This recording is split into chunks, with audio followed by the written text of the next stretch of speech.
I think I did it. I was able to make chi energy in between my hands. I've been doing a lot of standing meditation lately. I've been holding it for like 40 minutes a day. I had the chi expression from the Mingmen point. It was a crazy experience, and this is stuff that's been culminating, and finally it's hit that point, and this is super incredible. It's actually visible. So check this out, check this out. I've been warming up for like the last hour on this. First, I still gotta bring it back. So just give me a second here.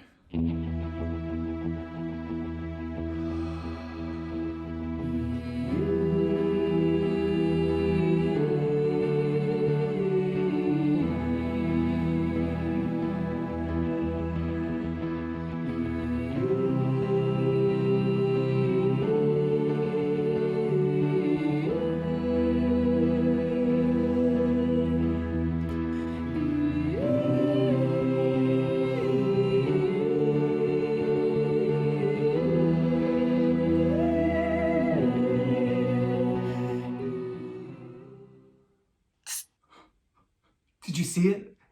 That's insane. It's so crazy. Zzz, zzz, zzz, zzz, zzz, zzz. That's insane.